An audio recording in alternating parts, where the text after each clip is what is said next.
Bismillahirrahmanirrahim. Rahman. Jadi Tuhan tuh tanggung jawab. Assalamualaikum warahmatullahi wabarakatuh. Selamat Mau jalur pagi teman-teman. ekonomi atau mau jalur eksklusif itu? Pagi ini kita lanjut ya podcast Success for You. Kita akan masih membersamai Mbak SA. Tapi sebelum kita memulainya kita Bagus nih. Ini percepatan yang Rahim. Yang jual ini. Mahal nih Pak. Rahmatika ya arhamar rahimin. Yang sombong gitu mahal. Mbak SA bisa dibuka mic-nya? Ya, halo, Assalamualaikum. Waalaikumsalam warahmatullahi wabarakatuh. Gimana kabar pagi ini? Alhamdulillah. Baik. Masih tetap digenggam erat timnya? Ya, belajar untuk mengamati.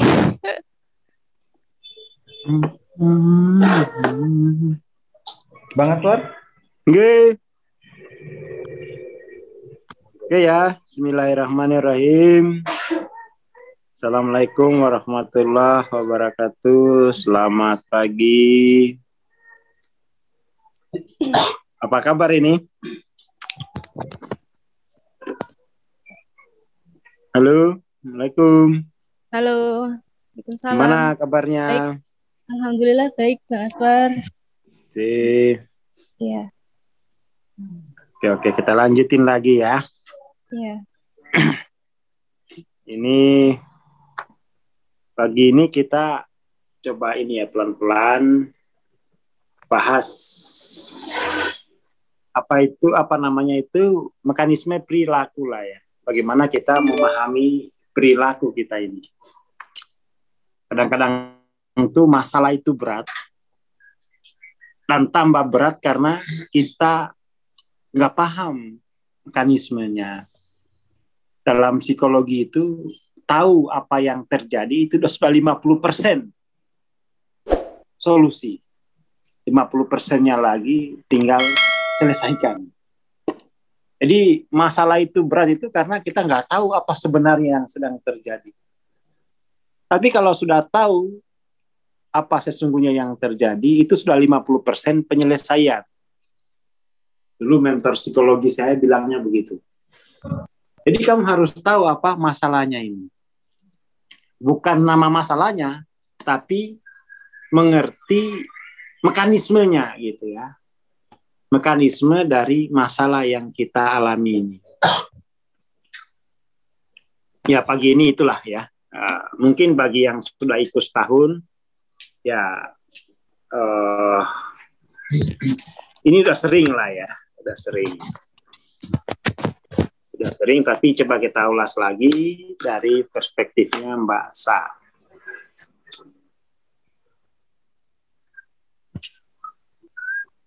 Kita cari ya, pelan-pelan.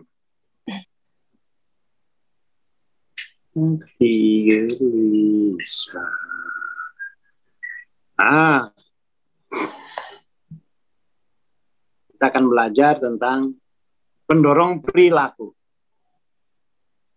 Apa sih yang mendorong perilaku itu?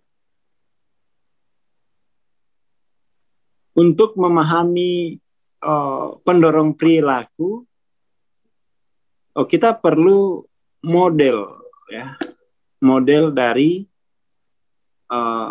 paradigma kita melihat, memandang diri, memandang dunia, lalu kemudian memandang perilaku. Jadi nggak bisa kita berpikir tanpa model, itu nggak bisa. Kalau berpikir tanpa model itu berarti berpikir reseptual. Berpikirnya do and don't.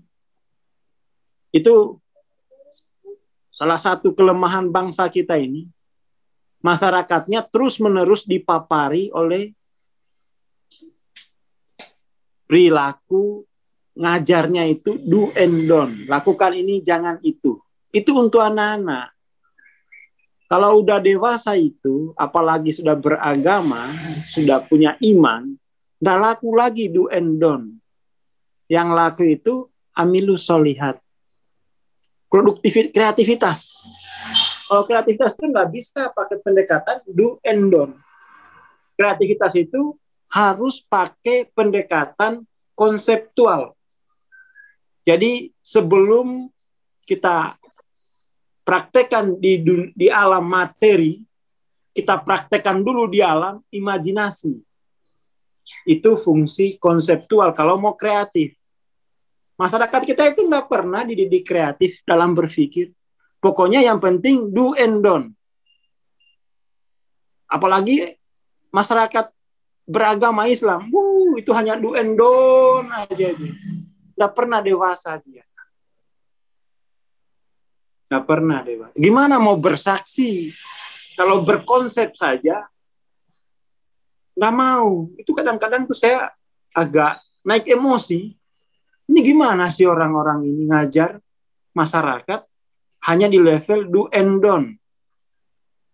Kalau berkonsep itu bahaya. Loh, gimana dia bersaksi itu? Itu kan sifatnya evolutif. Evolusi berpikir itu kan dimulai dari apa? Perseptual, persepsi, terima, mampu menangkap informasi dari luar. Lalu kemudian naik ke reseptual, mampu memahami aturan. Itu reseptual itu. Reseptual itu dia smart. Smart itu artinya patuh pada instruksi. Reseptual itu berpikirnya patuh pada instruksi. Kita hanya dididik untuk patuh pada instruksi. Itu repot sekali. Gimana tenaga pendidik ini? Ternyata tenaga pendidik juga sejak awal sudah disuruh patuh sama instruksi.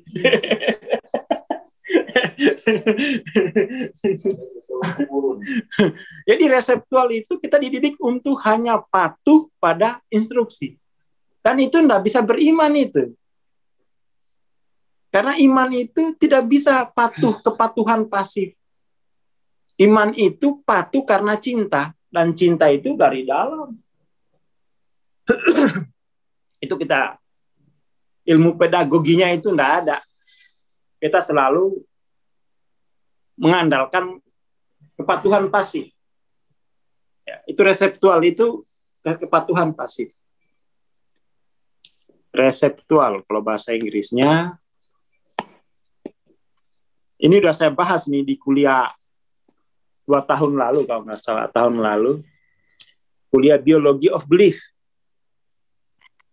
Evolusi berpikir itu, perseptual itu mampu dia menangkap, lalu reseptual itu mampu dia memahami instruksi.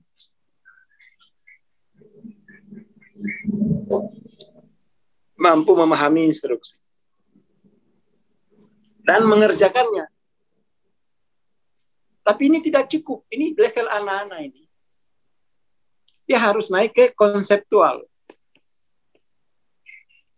Nah, konseptual ini itu mampu berkreasi. Mampu melakukan simulasi ya di tingkat pikiran. Mampu sintesis.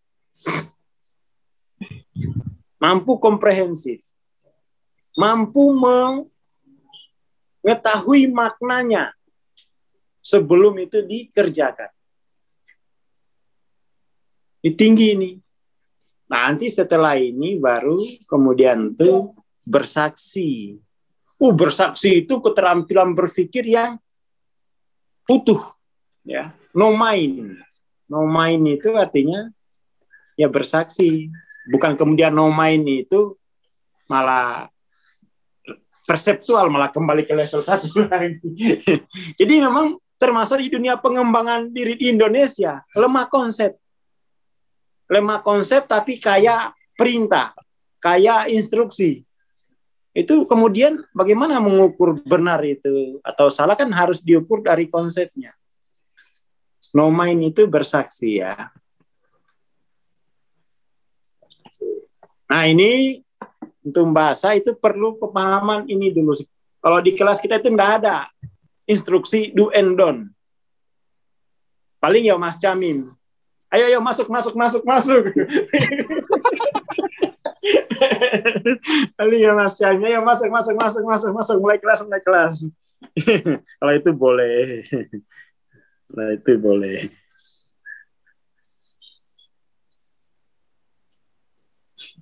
Seperti itu.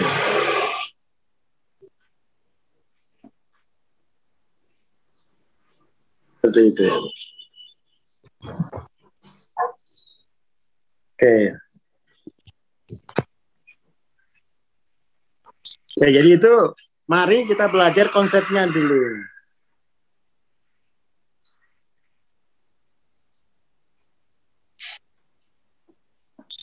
Jadi mari kita belajar konsep. Jangan langsung praktek. Jangan langsung praktek. Itu bukan sia-sia ya. Kosnya tinggi. Bahkan dalam psikoterapi itu ada tahapan. Tahapan pertama itu tahapan prakontemplasi. Orang prakontemplasi itu orang belum tahu apa masalahnya. Yang sakit itu yang lihat. Ya kan? Ada tahapan prakontemplasi. Itu kalau di perintah apapun nggak dikerjain itu. Wong dia nggak sadar apa masalahnya. Tahapan prakontemplasi. Lalu kemudian, jadi saya anggap apa yang dilakukan oleh Mbak Asa selama ini itu tahap prakontemplasi karena nggak ngerti apa sesungguhnya masalahnya. Nggak mengerti mekanisme apa yang mendorong perilakunya. Itu prakontemplasi itu ya gelap dia, gelap.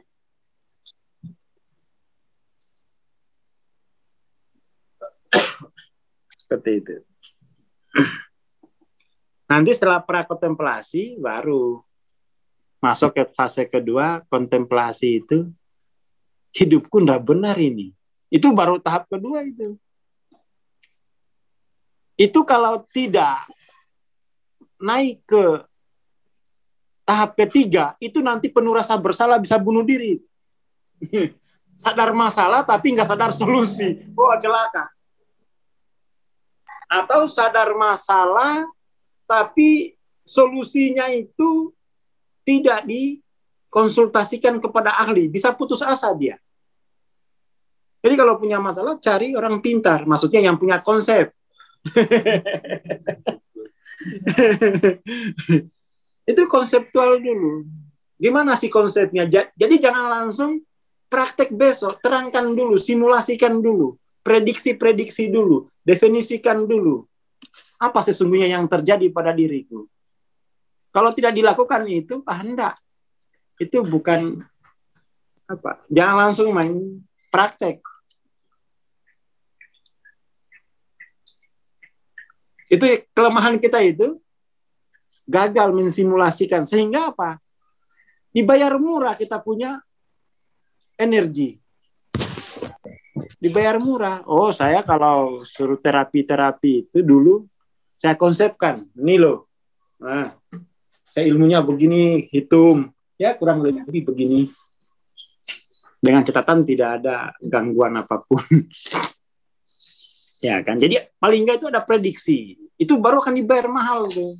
Karena itu membawa kita ke alam yang lebih tinggi, alam konseptual. Alam konseptual.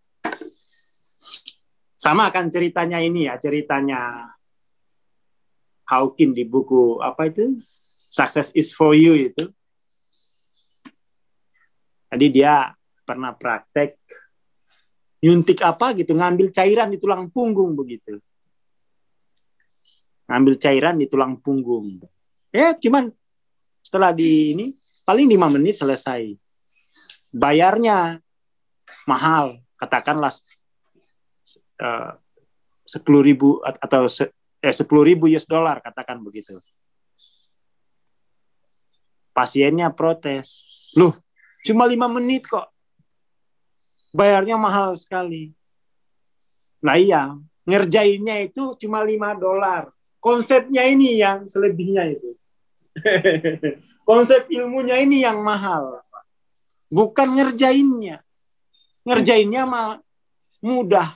Konsep ilmunya ini yang mahal.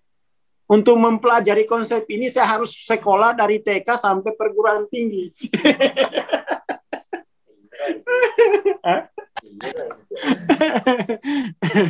Untuk sampai pada konsep mengambil cairan di punggung ini saya harus sekolah dari TK sampai perguruan tinggi. Itu aja saya udah berkorban, mau main-main nggak boleh, bangun tidur harus ini, ya kan? Itu mahalnya konsep itu, karena dia menunjukkan representasikan evolusi dari jiwa kita. Mahal memang, mahal.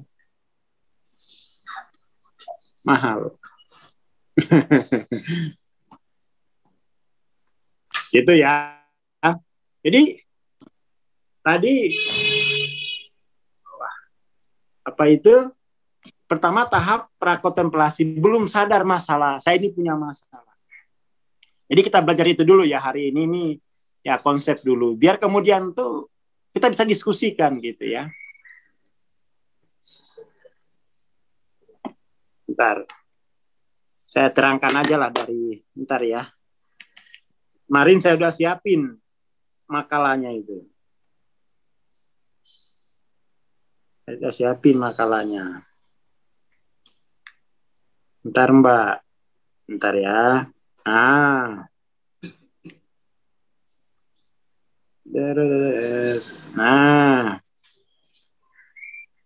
Sip, Marco sip. Jadi ini pagi ini kita bahas dulu apa namanya itu tahapan ya, tahapan. Jangan ke sini dulu ternyata ke tahapan psikoterapi dulu, tahapan perubahan.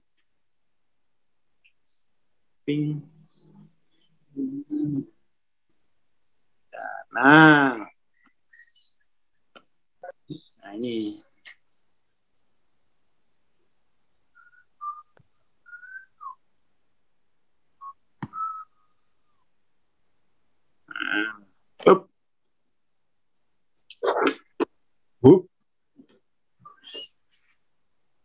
Oke, nah bahas kita ya. Gimana kita membahas ini energi psikologi EFT itu tadi substansi menggunakan disorder. Nah, ini ada jurnal, ada tahapan ya. Dulu kita pelajarinya di pelajar saya.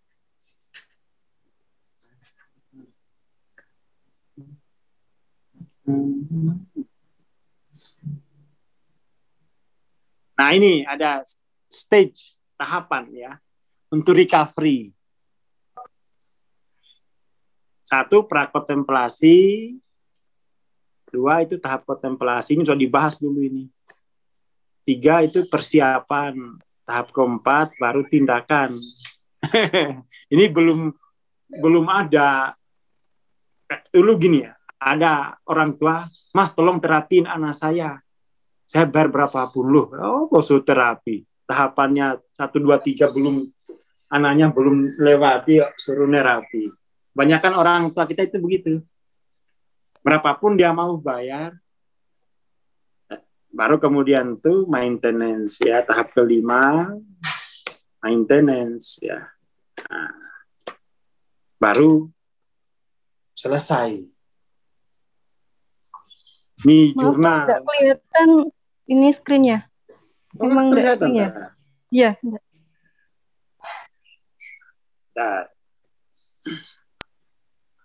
Maksud saya itu saya hanya memperlihatkan tahapannya itu loh. Jadi kalau kita terapi itu enggak ada tahapannya, wih. Enggak ada prediksi tahapan lah bagaimana. Ini saya tunjukkan panduan referensi saya itu ya. Saya kan lama mempelajari EFT itu lama, saya dalami betul gitu. Saya dalami sampai punya mentor di bidang orang psikologi. Karena kan ini kejiwaan, nggak bisa kita main sugesti aja. Nggak bisa main sugesti aja.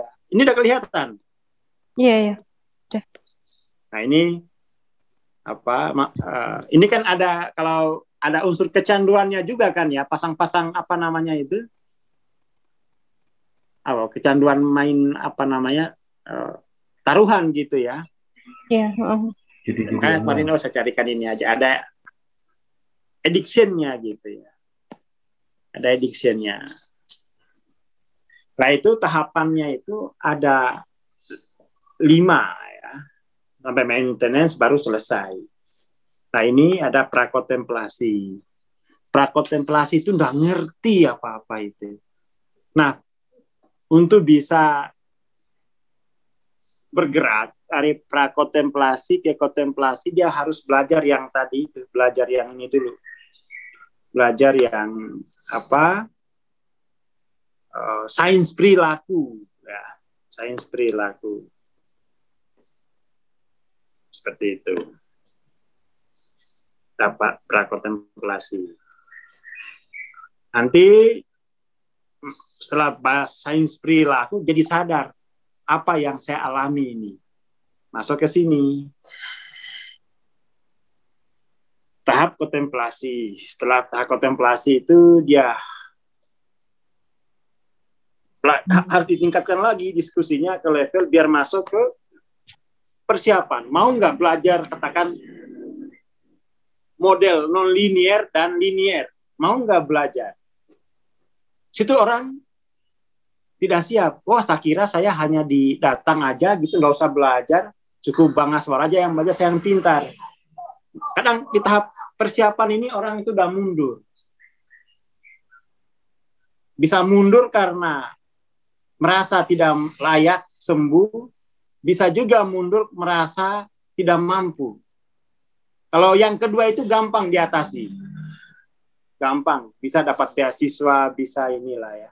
Tapi kalau yang pertama itu tidak layak sembuh, itu reversalnya mulai kelihatan.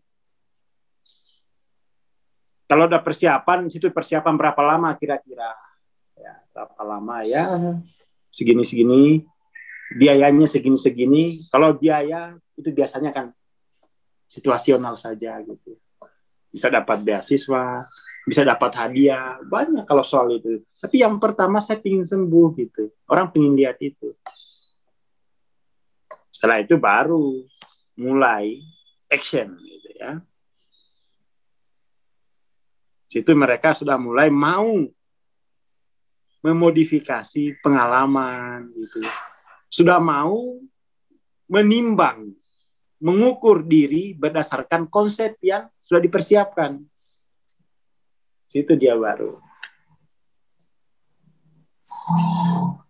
Jadi harus belajar konsep dulu, karena di tahap ini itu individu itu sendiri yang mengerjakan prosesnya. Jadi bedanya terapi kejiwaan dengan terapi materi itu, kalau kita materi itu yang penting mau nelan aja, obat yang bekerja. Tapi kalau psikologi jiwa ini konsep ilmu yang bekerja, cahaya ilmu itulah yang akan menyinari kegelapan dalam jiwa kita. Itu nggak bisa itu. Nggak bisa orang lain yang kerjakan. Harus diri kita sendiri, tahap 4 itu. Terus menerus sampai selesai. Gitu proses secara konseptualnya bagaimana kita menjalani tahapan penyembuhan itu. Panjang jelas. Panjang pasti. Ada prediksi-prediksi lah. Kalau teman-teman baca apa ya, di buku Healing Recovery, beli kalau punya uang, Healing Recovery, tahap pengaruh craving itu selesainya sampai di 540 kok itu. Karena di situ ada pengaruh fisiologis. 540 baru dia betul-betul hilang ingatan-ingatan kecanduan. Itu di Healing Recovery bab addiction. Kalau masih 400 itu ya apa ya, jadi penyuluh kayak model lihat ITV itu, jadi duta narkoba terus minum lagi masuk penjara lagi. Kan ada begitu itu, baru level 400 sudah jadi duta narkoba, minum lagi, dia kecewa. Lo salahmu dewe, masih 400 kok. Disuruh jadi duta. Cuma 40 itu baru. Jadi Ada kan yang begitu itu? Ada lah. iya. Artis. Tangkap lagi, kecewa lagi kita se-Indonesia. Kecewa lagi kita se-Indonesia.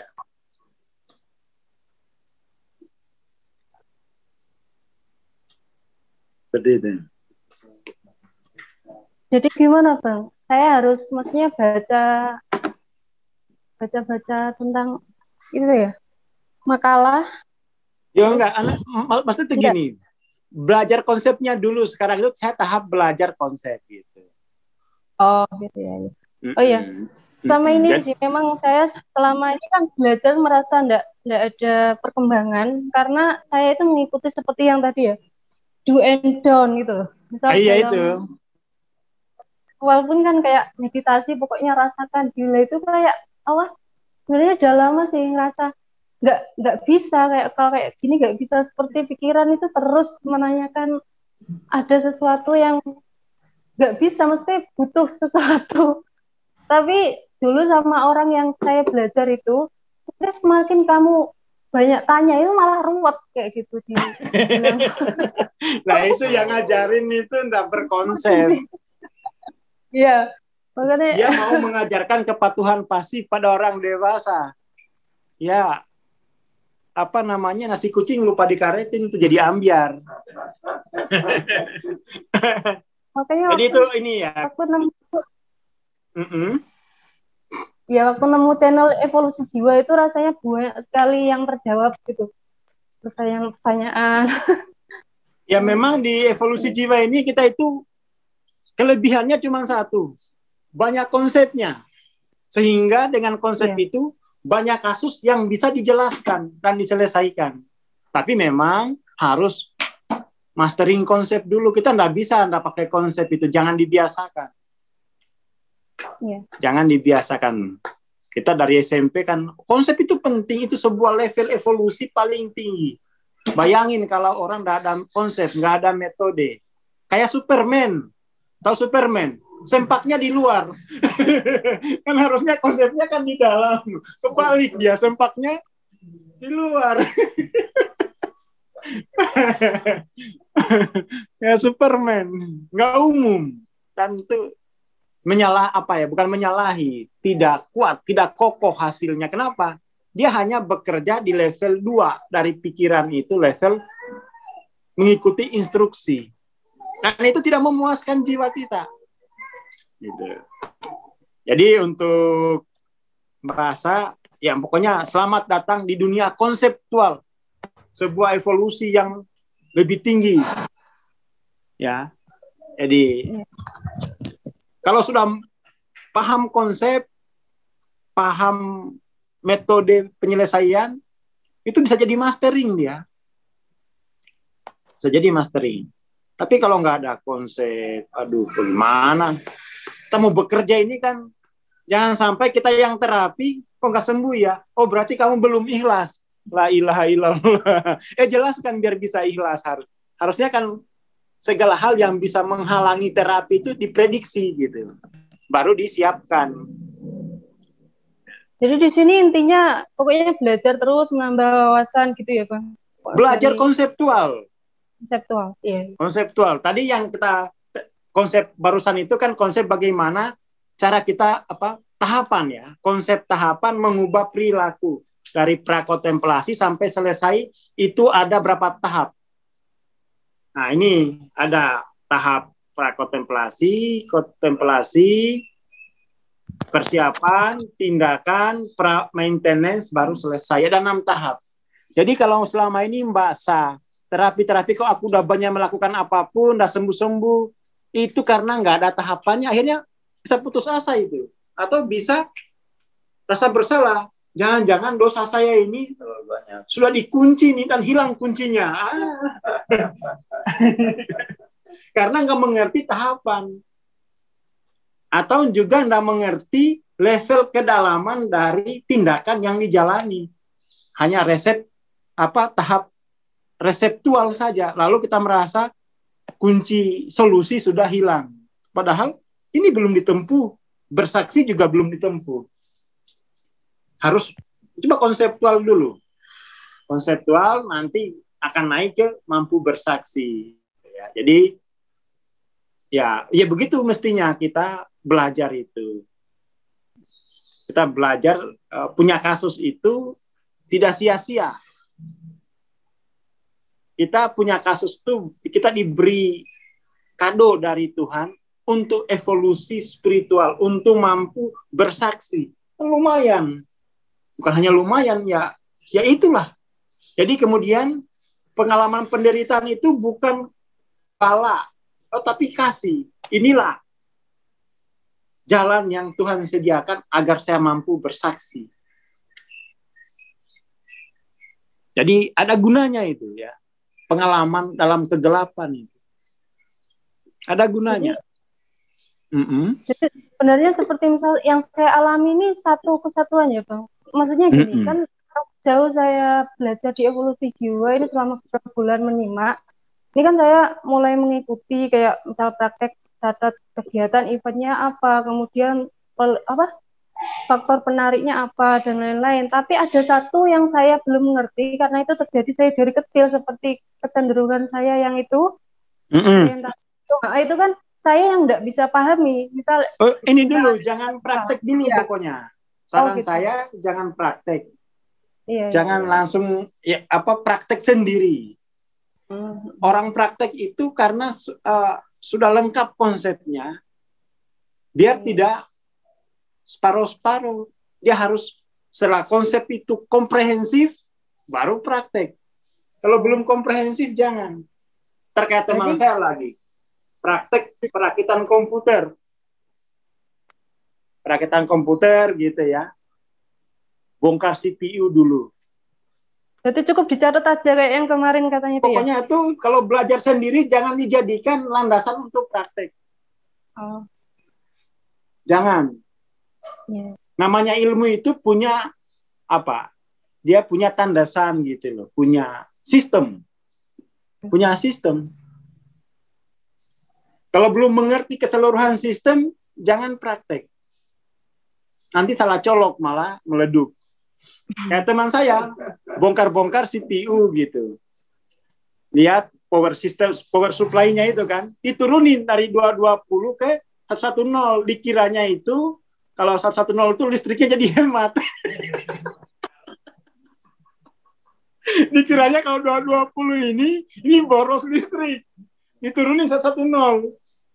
Innalillahi udah. Karena dia nggak mengerti apa maksud 220 110 ini, dikira ini apa? Dikira itu volt. Ternyata voltase. Aduh, meleduk. Wah, satu laboratorium, Mas, kamu ngapain? Kena ganti 600.000. Karena nggak mengerti, usahakan tuh konsep itu komprehensif dulu. Baru praktek gitu ya. Jangan sendiri tuh nggak utuh. Namanya ilmu itu dia satu kesatuan sistem. Paham utuh pun tuh harus didampingi untuk praktek. Sudah paham sistem, harus didampingin. Seperti itu dulu ya. Jadi pagi ini persiapan lah ya. Persiapan, ternyata yang saya lakukan selama ini itu ya tanpa konsep, hanya tanpa juga pendamping, tapi ya yang dijalani selama ini adalah proses kepatuhan pasif. Seperti itu. Seperti itu. Itu dulu ya pagi ini, nanti ini kan tiap hari kita mulai. Jadi dari kuliah pagi ini itu akhirnya kan saya bukan gagal. Tapi saya tidak tahu konsep, saya tidak tahu tahapan. Kesimpulannya itu, saya tidak tahu konsep, saya tidak tahu tahapan, dan saya tidak punya mentor. Tahu konsep, tahu tahapan, nggak punya mentor kan nggak bisa juga, itu lama. Akhirnya trial error. Namanya trial error, pasti errornya banyak. Jadi namanya juga ini baru coba dan salah. Gimana? ya terus maksudnya untuk mengisi hari-hari saya kayak gini tuh gimana Bang? Maksudnya Pokoknya harusnya gini, untuk mengisi hari-hari dalam kegelapan, kamu terima, ya, kamu terima bahwa kegelapan ini punya guna, meskipun nilainya negatif, tapi ini ada gunanya ya Allah gitu. terus kalau yang masalah konsep itu ini kan kalau kayak spiritual pun ada percepatannya, tapi kalau untuk konsep ini gimana Bang? Saya harus Nah ini kan tiap pagi nanti ditambah lagi kuliahnya. gitu ya. Kalau Jadi kemarin itu perkenalan, sekarang ini udah mulai masuk ya kuliah pertama itu ya pengantar. Kalau kemarin perkenalan, sekarang pengantar. Besok baru bab 1. Yang penting itu gini, ya, biar nggak tergesa-gesa. Bahwa kegelapan ini ada gunanya. Karena gimana-gimana juga, ya ini kan takdir Tuhan ini. Perjalanan jiwa kita itu minad dulumatin ilan nur. Ini ada gunanya, jangan dianggap nggak ada gunanya. Justru karena kita menganggap nggak ada gunanya itulah, kita jatuh kepada neraka yang lebih dalam, unconscious guilty. Terima, ini ada gunanya. Walaupun sedunia bilang nggak ada gunanya, nggak, ada gunanya. Karena Tuhan menciptakan kegelapan itu, menetapkan kegelapan itu, dan kita mulai dari situ. Ada gunanya. Kegelapan ini berguna. Jangan dianggap kegelapan ini tidak berguna. Itu kita sudah mengingkari kesempurnaan Tuhan. Kalau mengatakan kegelapan nggak ada gunanya, kesempurnaan Tuhan kita ingkari. Berarti Tuhan ini arsitek yang gagal gitu. Arsitek yang tidak tidak profesional. Dia menciptakan sebuah fase yang itu tidak berguna.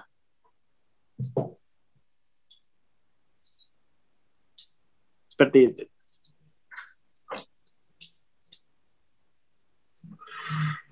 Jadi itu ya. Jadi biar nggak keburu-buru. oh iya. Biar nggak jatuh ke Iya sih. biar tidak jatuh kepada desire. Enggak, ini berguna. Oh.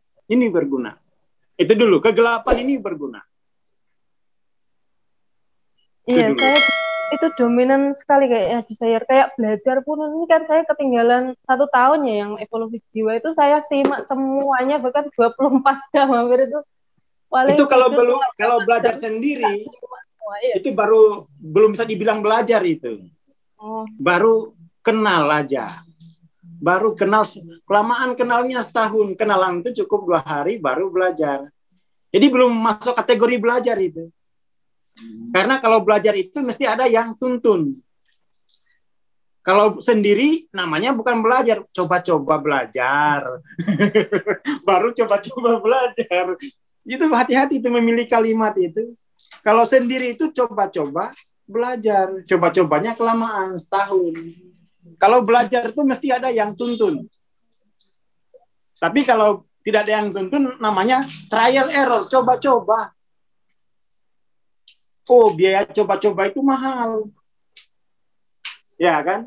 Itu kan sama itu dengan biaya pacaran itu mahal. Lebih mahal biaya pacarannya daripada biaya resepsinya.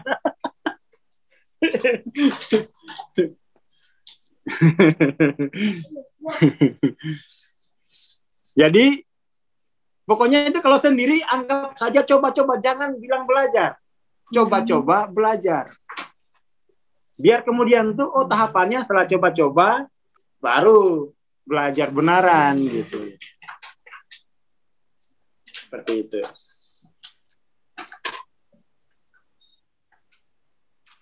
Oke ya, itu dulu. Jadi ya diperbaiki ya, banyaklah.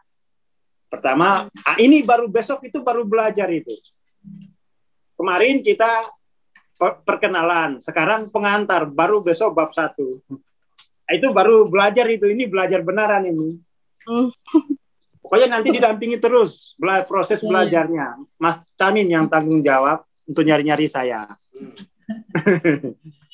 Oke ya, itu dulu karena pagi ini saya ada jadwal. Atur nuwun. Ya. Assalamualaikum warahmatullahi wabarakatuh. Waalaikumsalam. Waalaikumsalam warahmatullahi wabarakatuh. Terima kasih Bang Aswad, terima kasih Mbak SA. Selamat ini ya menikmati kegelapan. Kalau kita sambung besok. Assalamualaikum warahmatullahi wabarakatuh.